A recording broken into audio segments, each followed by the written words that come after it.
अस्सलाम वालेकुम, मैं हूं शाहजेब खानजादा।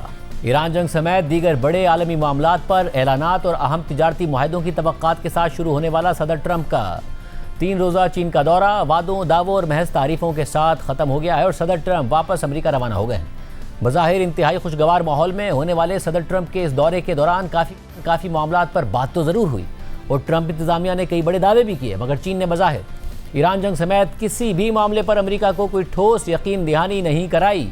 कोई बड़ा ब्रेक थ्रू रिपोर्ट नहीं हुआ और ख़ुद मगरबी मीडिया इस दौरे को ज़्यादा कामयाब करार नहीं दे रहा है। अमेरिकी मैगज़ीन टाइम ने हेडलाइन लगाई है कि ट्रंप का चीन का दौरा इस बात को नुमाया करता है कि ताकत किस तरह मशरिक़ की तरफ मुंतकिल हो चुकी है। BBC ने लिखा है कि ट्रंप और शी जिनपिंग ने बहुत कामयाब बातचीत तो मुकम्मल कर ली है, लेकिन किसी मुआहदे का ऐलान तक नहीं किया गया। CNBC ने लिखा है कि ट्रंप का चीन का दौरा ख़त्म हो गया है, लेकिन गैर यकीनी की सूरत हाल बरकरार है। बरतानवी अखबार दी गार्डियन ने लिखा कि ट्रंप का चीन का दौरा ईरान, ताइवान और AI जैसे मामलात पर किसी ब्रेक थ्रू के बगैर ही ख़त्म हो गया।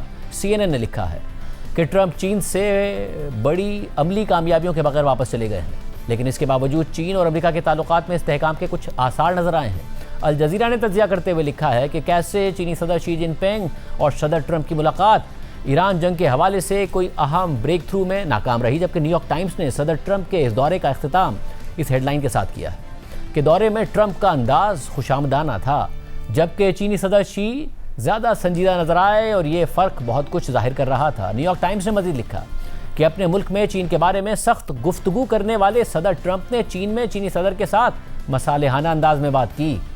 अहम बात यह है कि जहां सदर ट्रंप इस दौरे से मुताल्लिक चीन के साथ अहम तिजारती मुआहदों की तवक्को कर रहे थे और एक बड़ा बिजनेस डेलीगेशन साथ लेके गए थे जिसमें एलॉन मस्क मौजूद थे, एप्पल के CEO टिम कुक मौजूद थे, तो वहीं कोई बड़े मुआहदों की खबरें अभी तक नहीं सामने आई हैं। अमरीकी कंपनी बोइंग की तरफ से 200 तैयारे चीन खरीदेगा, ये खबर ज़रूर सामने आई है, मगर ज़्यादा की तवक्को थी, क्योंकि ये खबर सामने आने के बाद बोइंग के शेयर की कीमतें 4% तक गिर गई थी।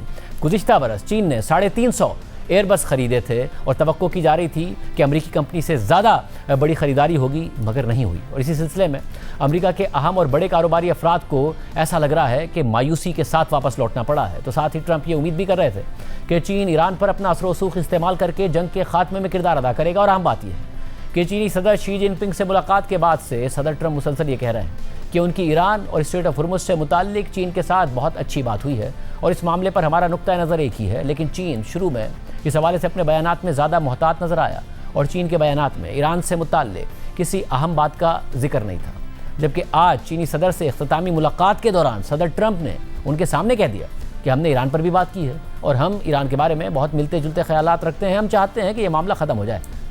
We did discuss Iran. We feel very similar to Iran. We want that to end. We don't want them to have a nuclear weapon. We want the straits open. We're closing it now. I mean, they closed it, then we closed it on top of them. But we want the straits open, and we want them to get it ended because it's a crazy thing. They're a little bit crazy, and that's no good. They cannot have a nuclear weapon. लेकिन इस मुलाकात के दौरान चीनी सदर ने खुद Iran से मुताल्लिक कोई बात नहीं, मगर इसी दौरान चीनी वज़ारत ख़ारजा के तर्जुमान ने मीडिया से गुफ्तगू के दौरान ईरान से मुताल्लिक अमरीकी बयानिए के बरक्स सख्त मौक़िफ़ अपनाया। और चीन की वज़ारत ख़ारजा के तर्जुमान ने ईरान से मुताल्लिक सदर ट्रंप और चीनी सदर शी जिनपिंग की गुफ्तगू से मुताल्लिक सवाल पर कहा कि ईरान की सूरत हाल के बारे में चीन का मौक़िफ़ बिल्कुल वाज़ेह है। इस तनाज़े ने ईरान और ख़ित्ते के दीगर ममालिक के अवाम को शदीद नुकसान पहुँचाया है। इसके असरात मुसलसल फैल रहे हैं, जिसकी वजह से आलमी मुआशी तरक्की, सप्लाई चेन, बैनुल अक़वामी तिजारती निज़ाम और आलमी तवानाई की फ़राहमी के इस्तेहकाम पर भारी दबाव पड़ा है। और ये बात आलमी बरादरी के मुश्तरका मफादात के ख़िलाफ़ है। इस तनाज़े को जारी रखने का कोई फ़ायदा नहीं है और यह तनाज़ा शुरू ही नहीं होना चाहिए था। सूरत हाल के जल्द हल का रास्ता निकालना ना सिर्फ अमरीका और ईरान बल्कि ख़ित्ते के ममालिक और पूरी दुनिया के मफाद में है। चीनी वज़ारत ख़ारजा के तर्जुमान ने मज़ीद कहा कि अमरीका और ईरान के दरमियान हालिया जंगबंदी और मुज़ाकरात के ज़रिए मसाइल के हल की कोशिश का ख़ित्ते के ममालिक और आलमी बरादरी ने खैर मकदम किया है। चीन हमेशा ये समझता है कि बातचीत और मुज़ाकरात ही आगे बढ़ने का दुरुस्त रास्ता है, जबकि ताकत का इस्तेमाल एक बंद गली यानी डेड एंड है।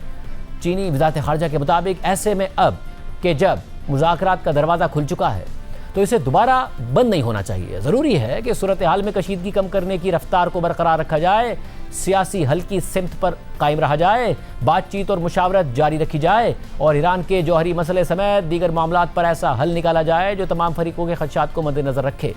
ये भी ज़रूरी है कि आलमी बरादरी के मुतालबे के मुताबिक जल्द अज जल्द बहरी रास्ते दोबारा खोले जाएं ताकि आलमी सप्लाई चेन को बगैर किसी रुकावट के मुस्तहकम रखा जा सके। इसी तरह जल्द अज जल्द एक जामे और पायदार जंगबंदी तक पहुँचना ज़रूरी है ताकि मशरिक़ वस्ता और खलीजी खित्ते में जल्द अमन और इस्तेहकाम वापस आए और खित्ते के लिए एक देरपा सिक्योरिटी निज़ाम की बुनियाद रखी जा सके। ईरान और अमरीका के दरमियान जंग से मुताल्लिक़ चीन की वज़ारत ख़ारिजा के तर्जुमान ने मज़ीद कहा कि तनाज़ा शुरू होने के बाद से ही चीन इसके खात्मे और अमन के लिए काम करता रहा है। सदर शी जिनपिंग ने मशरिक़ वस्ता में अमन और इस्तेहकाम के तहफ़्फ़ुज़ और फ़रोग़ के लिए 4 निकात पर मुश्तमिल तजावीज़ पेश की। चीनी वज़ारत ख़ारिजा के तर्जुमान ने मज़ीद कहा कि चीन और पाकिस्तान ने खलीज और मशरिक़ वस्ता में अमन और इस्तेहकाम की बहाली के लिए 5 निकाती इनिशिएटिव भी जारी किया और चीन सदर शी जिनपिंग की 4 तजावीज़ के मुताबिक अपनी कोशिशें जारी रखेगा और बैनुल-अक़वामी बरादरी के साथ मिलकर अमन मुज़ाकरात की मज़ीद मजबूत हिमायत फराहम करेगा और मशरिक़ वस्ता में पायदार अमन के हुसूल में एक तामीरी किरदार अदा करता रहेगा। इस सारी सूरत हाल में आज चीन से वापस अमरीका रवाना होने से पहले सदर ट्रंप ने अपने सदारती तैयारे एयरफोर्स 1 में सहाफ़ियों से एक तवील गुफ्तगू की और इस दौरान उन्होंने ताइवान से मुताल्लिक़ चीन के साथ अपनी बातचीत का जिक्र भी किया। हालांकि इससे पहले व्हाइट हाउस के एलामिये में इस मामले का कोई जिक्र नहीं था, जबकि चीन ने अपने एलामिये में अमरीका को वाज़ेह तौर पर खबरदार कर दिया था कि वो ताइवान के मामले में एहतियात से काम ले वरना तनाज़ा बढ़ सकता है। इसके अलावा ट्रंप ने सहाफ़ियों से ईरान से मुताल्लिक़ कहा कि मुझे ईरान के जवाब का पहला जुमला ही पसंद नहीं आया, इसलिए मैंने उसे मुस्तरद कर दिया। इस दौरान सहाफ़ी के सवाल पर ट्रंप ने कहा कि ईरान की जानिब से जौहरी प्रोग्राम पर 20 साल की पाबंदी काफ़ी है, लेकिन उनकी तरफ से ज़मानत का मसला है, इसे वाकई 20 साल की ज़मानत होना चाहिए।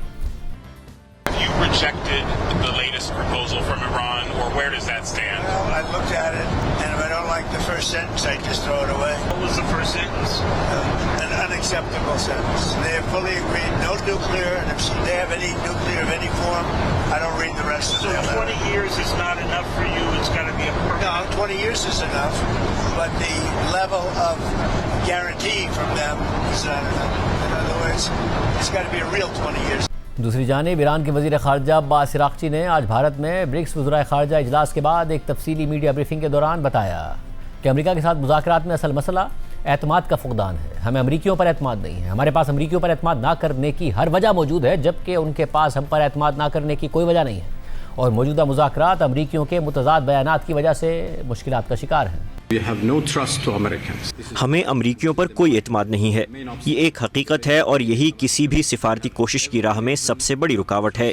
हमारे पास अमरीकियों पर एतमाद न करने की हर वजह मौजूद है, जबकि उनके पास हम पर अदम एतमाद करने की कोई वजह नहीं है। इस वक्त सबसे अहम मसला एतमाद का है। किसी मुआहदे तक पहुँचने से पहले हर चीज़ बिल्कुल वाज़ेह और ठीक तरीके से तय होनी चाहिए और हर बात की वजाहत होनी चाहिए। जो चीज़ें वो अस्करी तौर पर हासिल नहीं कर सके वो मुज़ाकरात की मेज़ पर भी हासिल नहीं कर सकते। मौजूदा मुज़ाकरात अमरीकियों की मुतज़ाद बातों की वजह से मुश्किलात का शिकार हैं। आज का एक ट्वीट गुज़श्ता रोज़ के ट्वीट से मुख्तलिफ होता है। एक ही दिन में हमें 2 मुख्तलिफ पैगामात मिलते हैं। कुछ ऐसे अनासिर भी मौजूद हैं जो इस सिफारती अमल को ख़राब करने की कोशिश करते हैं और जो अमरीका को दोबारा जंग में धकेलना चाहते हैं। इस दौरान अब्बास अराग़ची ने स्ट्रेट ऑफ हुर्मुज़ से मुताल्लिक़ कहा कि स्ट्रेट ऑफ हुर्मुज़ मुकम्मल तौर पर खुला हुआ है, तमाम बहरी जहाज़ वहाँ से गुजर सकते हैं सिवाय उन ममालिक के जहाज़ों के जो हमारे साथ जंग लड़ रहे हैं। तमाम जहाज़ों के लिए महफूज रास्ता हमारी पॉलिसी है और यही हमारे मफाद में भी है। अब्बास अराग़ची ने मज़ीद कहा कि हमारे अफज़ोदा मवाद का मामला एक बहुत पेचीदा मसला है और ये बहुत मुश्किल चीज़ है, इसलिए हम इस मामले पर तकरीबन डेडलॉक का शिकार हैं। आबनाए हुर्मुज़ खुली है और तमाम बहरी जहाज़ गुजर सकते हैं सिवाय उन जहाज़ों के जो उन ममालिक के हैं जो हमारे साथ हालत जंग में हैं। तमाम जहाज़ों के लिए महफूज रास्ता हमारी पॉलिसी है और यही हमारे मफाद में भी है। हम उन लोगों की मदद के लिए तैयार हैं जो गुजरना चाहते हैं। इस वक्त अमरीका की तरफ से सख्त रवैया भी मौजूद है। खित्ते में अदम तहफ़्फ़ुज़ अमरीका की जारहियत की वजह से है। हमारे अफज़ूदा मवाद का मामला एक बहुत पेचीदा मसला है और हम अब अमरीकियों के साथ इस नतीजे पर पहुँचे हैं कि चूँकि ये बहुत मुश्किल चीज़ है, इसलिए हम इस मामले पर तकरीबन डेडलॉक का शिकार हैं। लिहाजा फ़िलहाल इसे मुज़ाकरात के बाद के मराहिल तक मौखर कर दिया जाएगा। इस वक्त ये मौजू ज़ेर बहस नहीं है। इसके अलावा ईरानी वज़ीर ख़ारिजा ने अमरीका के साथ मुज़ाकरात में पाकिस्तान की कोशिशों और मुस्तक़बिल में चीन या रूस की शमूलियत या उनके किरदार से मुताल्लिक़ भी बात की और कहा कि पाकिस्तान का सालिसी का अमल अभी तक नाकाम नहीं हुआ है, लेकिन ये बहुत मुश्किल मरहले में है और हम हर उस मुल्क की कदर करते हैं जो मदद करने की सलाहियत रखता हो, ख़ासतौर पर चीन की। हम हमेशा अपने रूसी दोस्तों से भी मशवरा करते रहें। The mediation process by Pakistan has not been failed yet. Pakistan का सालिसी का अमल अभी तक नाकाम नहीं हुआ, लेकिन ये बहुत मुश्किल मरहले में है, बुनियादी तौर पर अमरीकियों के रवैये और हमारे और उनके दरमियान मौजूद अदम एतमाद की वजह से। हम हर उस मुल्क की कदर करते हैं जो मदद करने की सलाहियत रखता हो, ख़ास तौर पर चीन की। चीन ने माजी में ईरान और सऊदी अरब के ताल्लुकात की बहाली में मदद की है। हमारे चीन के साथ बहुत अच्छे ताल्लुकात हैं। हम स्ट्रेटेजिक शराकतदार हैं। हम हमेशा अपने रूसी दोस्तों से भी मशवरा करते रहते हैं। हमारे रूस के साथ भी बहुत अच्छे ताल्लुकात और स्ट्रेटेजिक शराकतदारी है। हम अपने रूसी दोस्तों के शुक्रगुजार हैं, उनकी पेशकश के लिए और इस मसले के हल में मदद देने के इरादे के लिए। The resolution of this problem. नाज़रीन, इन तमाम बातों के बाद दोबारा अमन होने की उम्मीद दम तोड़ती नजर आ रही है और मार्केट्स भी यही रिफ्लेक्ट कर रही हैं। पूरे हफ्ते तेल की कीमतों में इजाफा हुआ। ब्रेंट क्रूड आज $110 फी बैरल की सतह के आसपास एक दफ़ा फिर पहुंच गया है।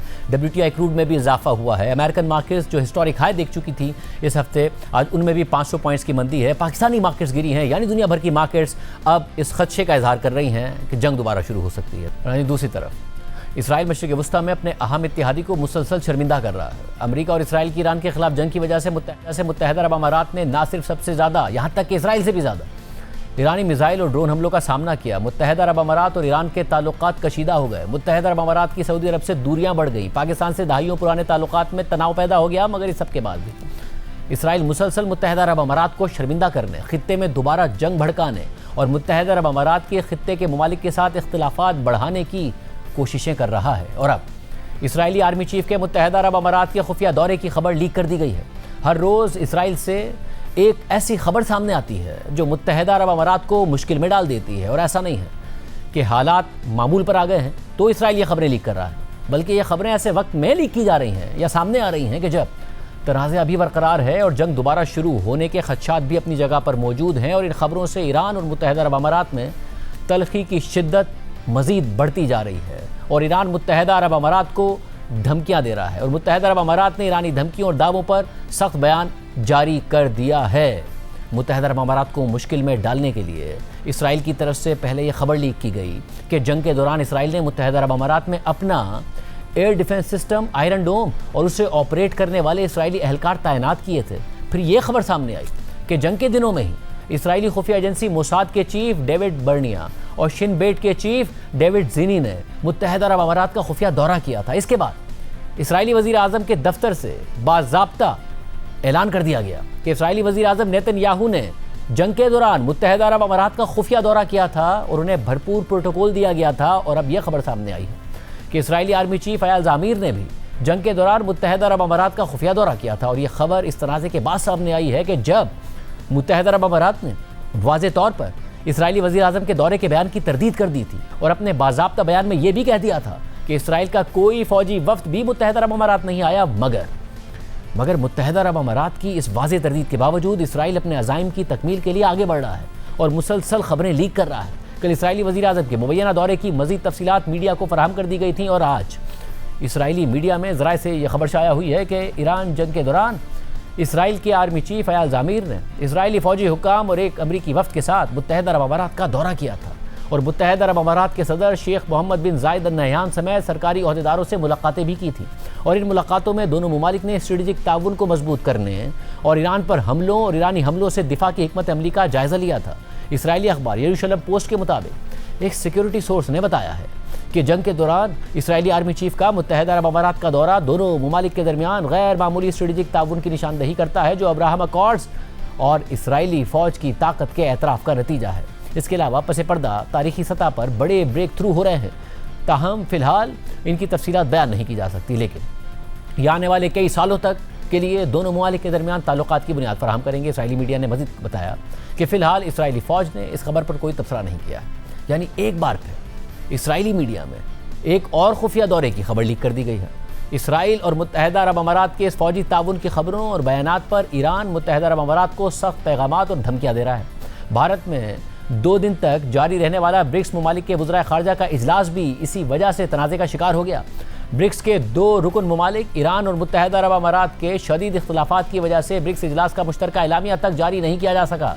BBC के मुताबिक ईरान चाहता था कि ब्रिक्स अमेरिका और इसराइल के ईरान के खिलाफ इक़दामात की मजम्मत करे, लेकिन मुत्तहदा अरब अमारात समेत कुछ अराकीन ने ईरान के इस मौक़िफ़ से इख्तिलाफ़ किया। इसके अलावा ईरानी वज़ीर ख़ारजा अब्बास अराग़ची ने अपने खिताब में मगरबी बालादस्ती को तोड़ने और इस बात को यकीनी बनाने की अहमियत पर जोर दिया कि आलमी इदारे सियासी जोड़ तोड़ से आज़ाद रहें। जबकि आज मीडिया से बात करते हुए ईरानी वज़ीर ख़ारजा अब्बास अराग़ची ने मुत्तहदा अरब अमारात को तनक़ीद का निशाना बनाया और कहा कि ब्रिक्स इजलास के हतमी बयान को या उसके कुछ हिस्सों को एक ऐसे रुकन मुल्क ने ब्लॉक कर दिया जिसके इसराइल के साथ खुसूसी ताल्लुकात हैं। मैं उम्मीद करता हूँ कि जब हम समिट के लिए आएंगे तो इस नतीजे पर पहुँच चुके होंगे कि ईरान एक हमसाया मुल्क है, हम सदियों से साथ रहे हैं और आने वाली सदियों तक साथ रहना है। अमेरिका और इसराइल इनकी हिफाजत नहीं कर सकते। Everybody knows that which country blocked. हर कोई जानता है कि इस मुल्क ने इसराइल के खिलाफ हर चीज़ को ब्लॉक किया। इसी मुल्क ने ईरान के खिलाफ इसराइल और अमेरिका की जारहियत और हमले में इन ममालिक की मदद की। इसी मुल्क ने अमेरिका और इसराइली अफवाज को अपनी फ़ज़ाई हदूद, अपने इलाके और अपने फ़ौजी अड्डे फराहम किए। वो इस जारहियत में बराह रास्त फ़रीक हैं और उनको इसका ज़िम्मेदार ठहराया जाना चाहिए। ब्रिक्स वजारती इजलास के हतमी बयान को या उसके कुछ हिस्सों को एक ऐसे रुकन मुल्क ने ब्लॉक किया जिसके इसराइल के साथ खुसूसी ताल्लुकात हैं। मैं उम्मीद करता हूँ कि जब हम समिट के लिए आएंगे तो इस नतीजे पर पहुँच चुके होंगे कि ईरान एक हमसाया मुल्क है। हमें एक दूसरे के साथ रहना है। हम सदियों से साथ रह रहे हैं और हमें आने वाली सदियों तक साथ रहना है। इसराइली उनकी हिफाजत नहीं कर सकते, अमरीकी उनकी हिफाजत नहीं कर सकते। ये इस जंग के दौरान साबित हो गया है। अमरीकी फ़ौजी अड्डे और उनका इसराइल के साथ ताल्लुक़ उनके लिए अदम तहफ़्फ़ुज़ का बाइस बन गया है। ये उनके लिए सलामती का ज़रिया बनने के बजाय उनके लिए अदम तहफ़्फ़ुज़ का सबब बन गया है। Instead of protecting them, it was a source of insecurity for them. ईरानी वज़ीर ख़ारजा की इस प्रेस कॉन्फ्रेंस के बाद मुत्तहदा अरब अमारात की वज़ारत ख़ारजा ने ब्रिक्स इजलास के तनाज़े के हवाले से एक बाज़ाब्ता बयान जारी किया है जिसमें ब्रिक्स इजलास में बयान किए गए मुत्तहदा अरब अमारात के मौक़िफ़ को दोहराया गया है और ईरान के हवाले से नहायत सख्त ज़बान इस्तेमाल की गई है। मुत्तहदा अरब अमारात की वज़ारत ख़ारजा के बयान के मुताबिक मुत्तहदा अरब अमारात के वज़ीर मुमलिकत बराए ख़ारजा खलीफा बिन शाहीन ने भारत में होने वाले ब्रिक्स के वज़राए ख़ारजा के इजलास में शिरकत की। इजलास के दौरान उन्होंने मुत्तहदा अरब अमारात के खिलाफ ईरानी दावों और ख़ित्ते में मुत्तहदा अरब अमारात और दीगर दोस्त ममालिक को निशाना बनाने वाले ईरानी दहशतगर्द हमलों को जायज़ करार देने की कोशिशों को दो टोक अंदाज में मुस्तरद कर दिया और इन हमलों को आलमी क़वानीन समेत अच्छे हमसायों के उसूलों के खिलाफ करार दे दिया। वज़ीर मुमलिकत बराए ख़ारजा ने मुत्तहदा अरब अमारात की खुद मुख्तारी, कौमी सलामती या आज़ादाना फ़ैसला साजी पर हमला आवर होने वाले किसी भी इल्ज़ाम या धमकी को सख्ती से मुस्तरद कर दिया और कहा कि मुत्तहदा अरब अमारात किसी भी ख़तरे या इक़दाम का मुकाबला करने के लिए तमाम सिफारती और अस्करी हुकूक महफूज रखता है। उन्होंने ये भी कहा कि मुत्तहदा अरब अमारात पर दबाव डालने, इल्ज़ामात लगाने या जानिबदाराना दावे फैलाने की कोई भी कोशिश मुत्तहदा अरब अमारात के मौक़िफ़ को कमज़ोर नहीं करेगी और ना ही उसे अपने कौमी मफादात के तहफ़्फ़ुज़ और अपनी खुद मुख्तारी और आज़ादाना फ़ैसला साजी के दिफा से रोक सकेगी। मुत्तहदा अरब अमारात के वज़ीर मुमलिकत बराए ख़ारजा ने ब्रिक्स इजलास में यह भी बताया कि 28 फरवरी से मुत्तहदा अरब अमारात बार बार और बिला जवाज़ ईरानी दहशतगर्द हमलों का निशाना बन रहा है और हमारे एयर डिफेंस सिस्टम ने तकरीबन 3000 मिसाइल्स और ड्रोन हमलों का मुकाबला किया है। इन हमलों के जरिए बराह रास्त और जानबूझकर शहरी तनसीबात और अहम इंफ्रास्ट्रक्चर को निशाना बनाया गया, जिनमें एयरपोर्ट्स, पोर्ट्स, तेल की तनसीबात, water desalination plants, power grids और रिहायशी इलाके शामिल हैं। वज़ीर मुमलिकत बराए ख़ारजा ने मज़ीद कहा कि मुत्तहदा अरब अमारात किसी से भी तहफ़्फ़ुज़ नहीं मांग रहा और ख़ुद ही अपने खिलाफ जारियत रोकने की सलाहियत रखता है। उन्होंने इन दहशतगर्द हमलों और उनके नताइज की मुकम्मल जिम्मेदारी ईरान पर आयद करते हुए जोर दिया कि रियासतों की खुद मुख्तारी का एहतराम, मुज़ाकरात, दहशतगर्द हमलों का खात्मा और बैनुल-अक़वामी कानून की सख्ती से पाबंदी ही हकीकी और पायदार इस्तेहकाम की ज़रूरी बुनियादें हैं। ब्रिक्स के इजलास में ईरान और मुत्तहदा अरब अमारात के दरमियान पैदा होने वाली तलख़ी इस बयान से भी वाज़ेह हो रही है। याद रहे कि आज से 1 महीना पहले भी ब्रिक्स ममालिक इसी तनाज़े का शिकार हो गए थे और भारत में होने वाला ब्रिक्स के डिप्टी वज़राए ख़ारजा का इजलास बग़ैर किसी मुश्तरका एलामी के ख़त्म हो गया था और उस वक्त ये खबर भी रिपोर्ट हुई थी कि सिर्फ मुत्तहदा अरब अमारात और ईरान के इख्तिलाफ़ात ही नहीं बल्कि भारत की इसराइल से हमदर्दी भी इजलास को मुतनाज़ बनाने की बड़ी वजह थी, क्योंकि बतौर ब्रिक्स सरबराह भारत ये कोशिश कर रहा था कि फ़लस्तीन में इसराइली जारियत के हवाले से ब्रिक्स ममालिक अपने बयानात में नरम ज़बान इस्तेमाल करें और इसराइल का बराह रास्त नाम भी न लें। इसलिए अब यह खदशा पैदा हो गया है कि अगर यही सूरत हाल जारी रहती है तो सितंबर में भारत में होने वाला ब्रिक्स ममालिक का सरबराही इजलास भी बड़े तनाज़े का शिकार हो सकता है, क्योंकि एक तरफ मुत्तहदा अरब अमारात और ईरान के इख्तिलाफ़ात में शिद्दत आती जा रही है तो साथ ही भारत भी अपनी रिवायती पॉलिसी से हटकर इसराइल की सबसे ज़्यादा हिमायत कर रहा है। और ऐसे में भारतीय वज़ीर-ए-आज़म मोदी ने आज मुत्तहदा अरब अमारात का दौरा किया, जहाँ उनकी मुत्तहदा अरब अमारात के सदर शेख मोहम्मद बिन जायद से तफसीली मुलाकात हुई है, जिसमें वज़ीर-ए-आज़म मोदी ने मुत्तहदा अरब अमारात पर हालिया हमलों की शदीद मजम्मत की है। भारतीय वज़ीर-ए-आज़म ने अपने बयान में बताया कि मुत्तहदा अरब अमारात का ये दौरा मुख्तसर था मगर गैर मामूली तौर पर निहायत नतीजा खेज़ रहा। हालिया जंग के दौरान सबसे ज़्यादा हमले मुत्तहदा अरब अमारात में ही हुए थे और फिर गुज़िश्ता दिनों ये खबर भी सामने आई कि मुत्तहदा अरब अमारात ने भी जंग के दौरान ईरान पर जवाबी हमले किए थे। साथ ही साथ सऊदी अरब और ईरान भी बराह रास्त आमने सामने आए थे और सऊदी फ़िज़ाइया ने ईरान पर हमले किए थे। ताहम बाद में दोनों ममालिक कशीदगी कम करने पर मुत्तफिक हो गए थे और ईरान से सऊदी अरब पर हमलों में कमी आ गई थी। मगर इराक से ईरानी हिमायत याफ्ता मिलिशियाज के सऊदी अरब पर हमले थम नहीं रहे थे। वॉल स्ट्रीट जर्नल की एक रिपोर्ट में बताया गया है कि कम अज़ कम सऊदी असेसमेंट यह है कि सऊदी अरब पर होने वाले 1000 ड्रोन हमलों में से तकरीबन आधे हमले इराक से किए गए, जिनमें यानबू ऑयल पोर्ट पर सऊदी ऑयल रिफाइनरी पर होने वाला हमला भी शामिल है। इसी तरह इराक से कुवैत के वाहिद एयरपोर्ट को भी निशाना बनाया गया।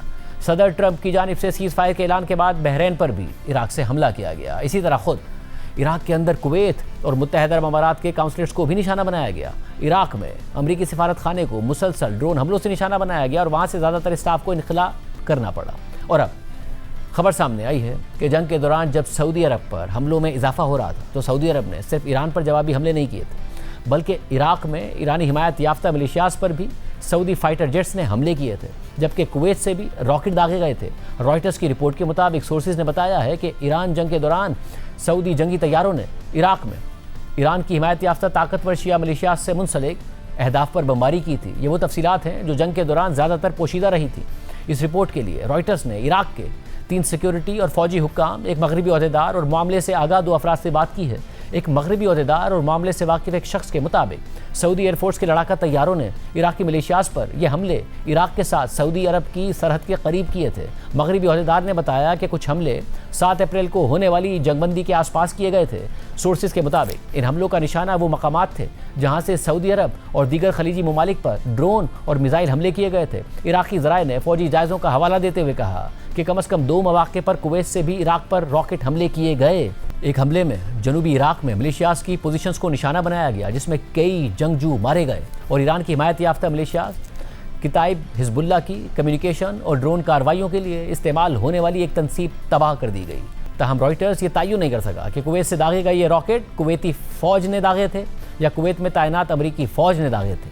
अमरीकी फ़ौज ने इस रिपोर्ट पर तबसरा करने से इनकार कर दिया, जबकि कुवैत की वजारत इत्तलात और इराक की हुकूमत ने भी फौरी तौर पर तबसरे की दरख्वास्तों का जवाब नहीं दिया। रॉयटर्स के मुताबिक इराक से मुसलसल हमलों से सऊदी अरब और कुवैत तंग आ गए थे और शिया मिलिशियाज के खिलाफ कार्रवाई के लिए मजबूर हो गए थे।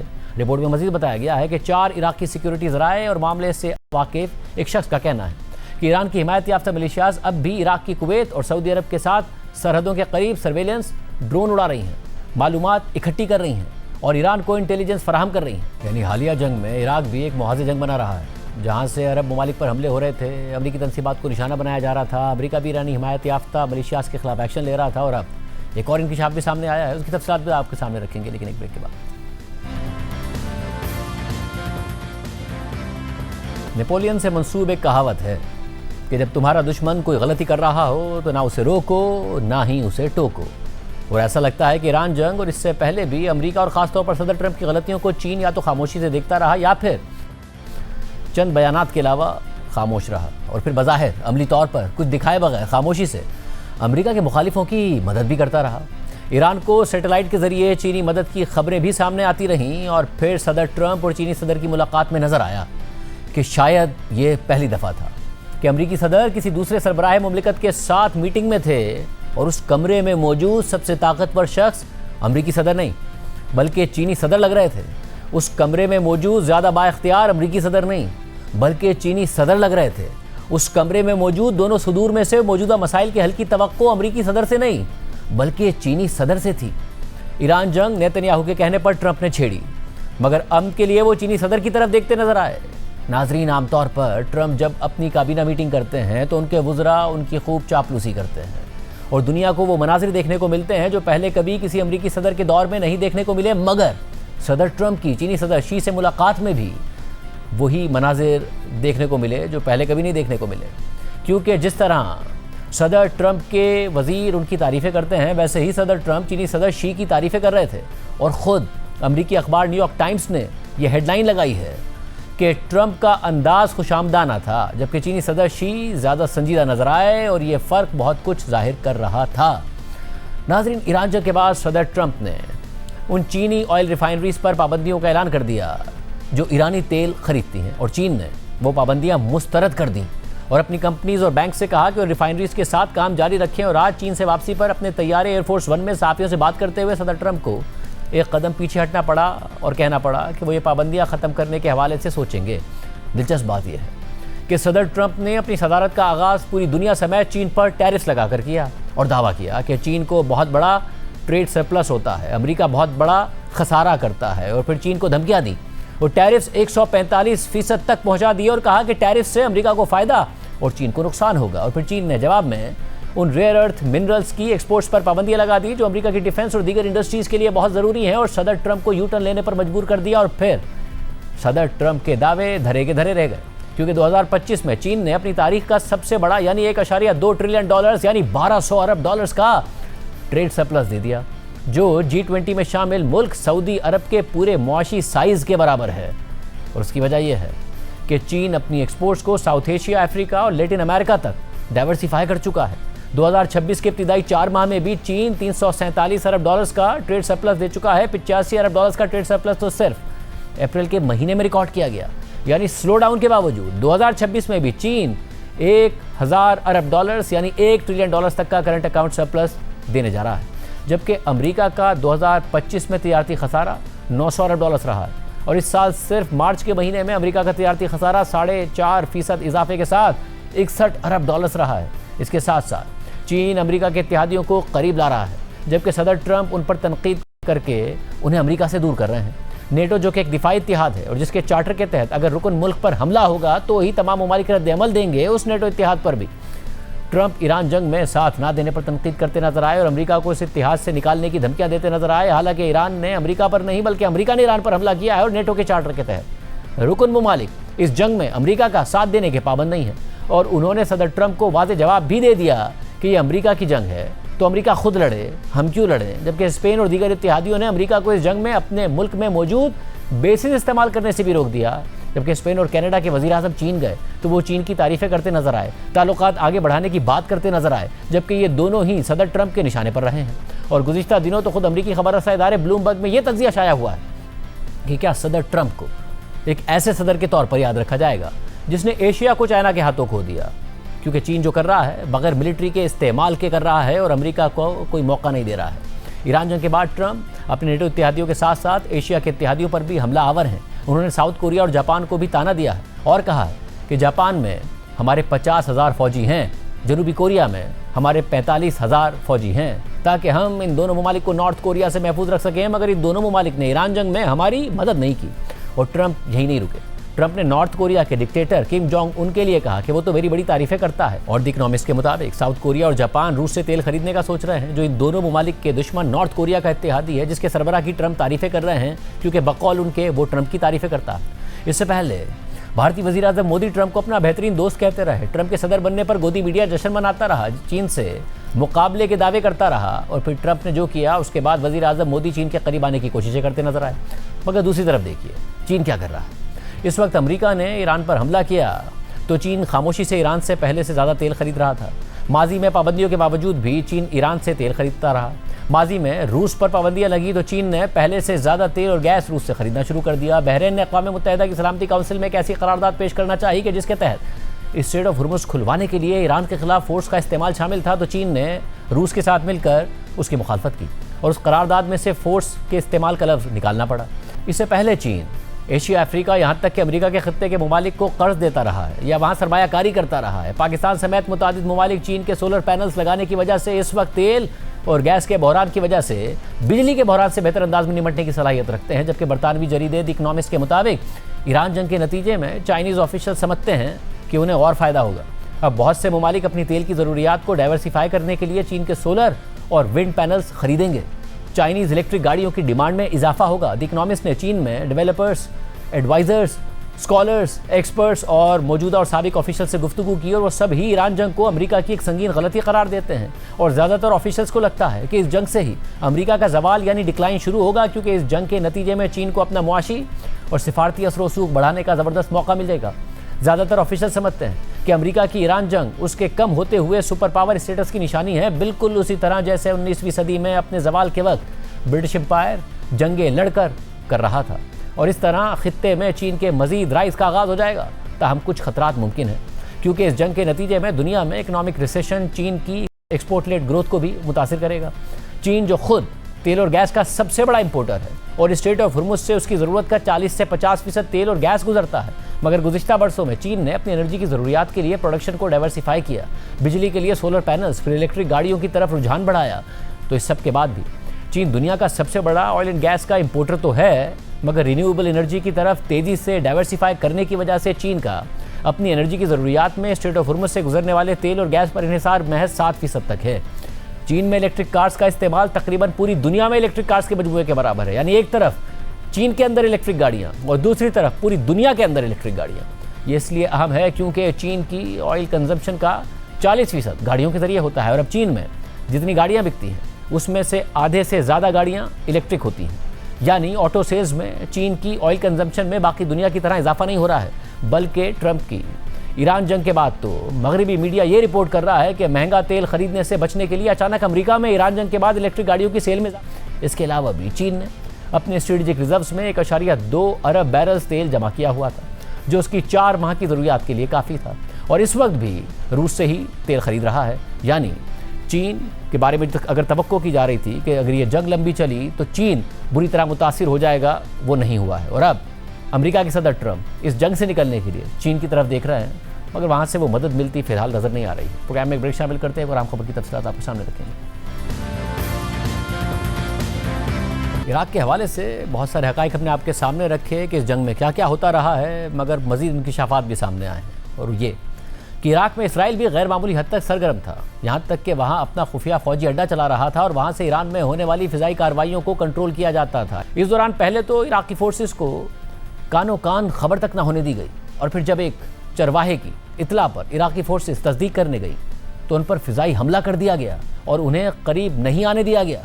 यानी इराक की सरजमीन पर ही इराकी फ़ोर्सेस के लिए इसराइल ने एक नो गो एरिया बना दिया था। अमरीकी अखबार वॉल स्ट्रीट जर्नल की रिपोर्ट के मुताबिक इसराइल ने इराक में ईरान जंग के दौरान एक खुफिया फ़ौजी अड्डा यानी मिलिट्री बेस कायम किया था। अमरीकी हुक्काम समेत इस मामले से वाकिफ़ अफराद ने बताया है कि यह खुफिया अड्डा इसराइल ने इराक के सहरा में कायम किया था ताकि इसराइली फोर्सेस की ईरान में फ़िज़ाई कार्रवाइयों के दौरान उन्हें मदद फराहम की जा सके। मगर जंग के आगाज़ में ही इराकी फ़ौजियों ने इसराइली फ़ौजी अड्डे का पता लगा लिया, मगर इसराइल ने उन पर भी फ़िज़ाई हमले कर दिए। मज़कूरा अफराद के मुताबिक ये अड्डा इसराइल की स्पेशल फोर्सेस और सर्च एंड रेस्क्यू टीम्स के लिए कायम किया गया था। साथ ही ये खुफिया मिलिट्री बेस इसराइली एयरफोर्स के लिए एक लॉजिस्टिक हब के तौर पर काम करता था और इसराइल ने इसे जंग शुरू होने से बिल्कुल पहले तामीर किया था और इसकी मालूमात अमेरिका को भी थी। इसराइल के इस खुफिया फ़ौजी अड्डे या मिलिट्री बेस पर इसराइली फ़िज़ाइया की स्पेशल फोर्सेस और सर्च एंड रेस्क्यू टीम्स तैनात थीं ताकि अगर ईरान में कोई इसराइली फाइटर जेट या पायलट मार गिराया जाए तो फौरी तौर पर हंगामी रेस्क्यू मिशन शुरू किया जा सके या फिर दुश्मन के इलाके में जाकर कमांडो ऑपरेशन करने की तरबियत रखने वाली ये स्पेशल फोर्सेस से काम लिया जा सके। लेकिन ऐसा कोई वाक़या पेश नहीं आया। इस मामले से वाकिफ़ अफराद में से एक ने बताया कि जब अमरीकी F-15 तैयारा ईरान के शहर इस्फहान के करीब मार गिराया गया था तो इसराइली फोर्सेस ने अमेरिका को मदद की पेशकश की थी, लेकिन अमरीकी फोर्सेस ने खुद ही अपने दोनों ऑफिसर्स को बचा लिया। तमाम अमेरिका के इस रेस्क्यू ऑपरेशन को महफूज बनाने के लिए इसराइली फोर्सेस ने ईरान पर एयर स्ट्राइक्स की थीं। रिपोर्ट के मुताबिक मार्च के आगाज़ में ही इसराइल के इस खुफिया मिलिट्री बेस का तकरीबन पता लगा लिया गया था। इराकी सरकारी मीडिया के मुताबिक उस वक्त एक मकामी चरवाहे ने सहराई इलाके में गैर मामूली फ़ौजी नकलो हरकत और हेलीकॉप्टर्स की परवाज़ें नोट की तो उसने फौरी तौर पर मुतल्लिका अफराद को इतला कर दी, जिसके बाद इराक की फ़ौज ने तहकीकात के लिए दस्ते भेजे। लेकिन इसराइली फोर्सेस ने एयर स्ट्राइक्स के ज़रिए इराकी फ़ौजियों को अपने खुफिया अड्डे के करीब आने नहीं दिया। रिपोर्ट के मुताबिक इसराइली फ़ौज ने इस हवाले से तबसरा करने से इनकार कर दिया। ताहम इराकी हुकूमत ने उस वक्त इस हमले की मजम्मत की थी जिसमें एक इराकी फ़ौजी मारा गया था। इसराइली फोर्सेस के इराक में इस फ़िज़ाई हमले के बाद इराकी फ़ौज की ज्वाइंट ऑपरेशन कमांड के डिप्टी कमांडर ने कहा था कि इस कार्रवाई के लिए इराक से ना मंजूरी ली गई और ना ही कोऑर्डिनेशन की गई। बाद में अक़वाम मुत्तहिदा में इराक ने शिकायत भी की थी कि इस हमले में गैर मुल्की अफवाज मुलविस थीं और फ़िज़ाई हमले शामिल थे और इराक ने इसका इल्ज़ाम अमेरिका पर आयद किया था। तहम मामले से वाकिफ़ एक शख्स ने कहा कि अमेरिका इस हमले में मुलविस नहीं था। मार्च के आगाज़ में होने वाली ये झड़प इराकी और अरब मीडिया में बहुत ज़्यादा रिपोर्ट हुई थी। चरवाहे की इब्तिदाई इतला के बाद इराकी फ़ौजी बख्तरबंद गाड़ियों में सुबह सवेरे मज़कूरा सहराई इलाके की तरफ निकल पड़े। इराकी फ़ौज के एक कमांडर के मुताबिक इराकी फोर्सेस के इस ग्रुप पर शदीद फायरिंग हुई जिससे एक फ़ौजी मारा गया, 2 ज़ख्मी हो गए, जिसके बाद इराकी हुक्काम ने उस इलाके की तरफ काउंटर टेररिज्म सर्विस के 2 यूनिट्स भी रवाना कर दिए ताकि सर्च ऑपरेशन को तेज किया जा सके। ये वो इदारा है जिसने इराक से दाइश को निकालने में अहम किरदार अदा किया था। इराक की काउंटर टेररिज्म सर्विस के इन दोनों यूनिट्स ने अपने मिशन के दौरान ये शवाहिद हासिल कर लिए कि सहराई इलाके में फौजी दस्ते मौजूद हैं। इराक की फौज की ज्वाइंट ऑपरेशन कमांड के डिप्टी कमांडर ने उस वक्त मीडिया को बताया था कि ऐसा लगता है कि इराक की फोर्सेस पर फिजाई हमले से पहले ज़मीन पर एक ऐसी मखसूस फोर्स मौजूद थी जिसे फिजाई मदद भी हासिल थी और वो हमारी फोर्सेस की सलाहियत से बढ़कर अपना काम कर रही थी। इराकी हुकूमत के एक तर्जुमान ने इस मखसूस वाक़े या इस बात पर मज़ीद तबसरा करने से इनकार कर दिया कि इराकी हुकूमत को इराक में खुफिया इसराइली बेस के बारे में मालूमात थी या नहीं थी। रिपोर्ट के मुताबिक इसराइल के इस खुफिया मिलिट्री बेस की तफसीलात और इसे कायम करने और महफूज रखने के लिए इसराइल ने जो रिस्क लिए उससे ये बात समझने में मदद मिलती है कि इसराइल ने अपनी सरहदों से तकरीबन 1000 मील दूर मौजूद अपने दुश्मन यानी ईरान के खिलाफ कैसे फ़िज़ाई जंग लड़ी। इराक में मौजूद इस बेस ने इसराइली फोर्सेस को मैदान जंग के करीब पहुंचने में मदद दी। इसराइली फ़िज़ाइया ने 5 हफ्तों की जंग के दौरान ईरान में अपने अहदाफ पर हज़ारों फ़िज़ाई हमले किए, जबकि सिक्योरिटी माहिरीन कहते हैं कि अमरीकी अफवाज अक्सर फ़ौजी कार्रवाइयों से पहले आर्जी ऑपरेशनल साइट्स कायम करती हैं। जैसा कि हालिया जंग के दौरान F-15 तैयारे के अमले को रेस्क्यू करने के लिए ईरान के अंदर भी ऐसा ही एक आर्जी अड्डा कायम किया गया था। होराइजन इंगेज नामी स्ट्रेटेजिक एडवाइजरी फर्म के रिसर्च हेड माइकल नाइट्स का कहना है कि जंगी हालात या खुसूसी ऑपरेशन के दौरान ऐसे अड्डे कायम करना मामूल की बात होती है। इराक का मगरबी सहराई इलाका बहुत वसी है और वहाँ आबादी भी काफ़ी कम है, इसलिए ये इलाका आर्जी फौजी पोस्ट कायम करने के लिए एक आइडियल लोकेशन बन जाता है। अमरीकी स्पेशल फोर्सेस ने 1991 और 2003 में सद्दाम हुसैन की हुकूमत के खिलाफ कार्रवाइयों के दौरान भी इराक के इस इलाके को इस्तेमाल किया था। माइकल नाइट्स ने मजीद कहा कि इराक की सहरा में रहने वाले लोग सालों से गैर मामूली हालात देखते आए हैं, जिनमें दहशतगर्द ग्रुप से लेकर स्पेशल ऑपरेशंस करने वाली टीम्स की कार्रवाइयाँ शामिल हैं। इन सहराई इलाकों में रहने वाले अफराद ने इस सबसे दूर रहना सीख लिया है। आज के प्रोग्राम में इतना ही। अल्लाह हाफ़िज़।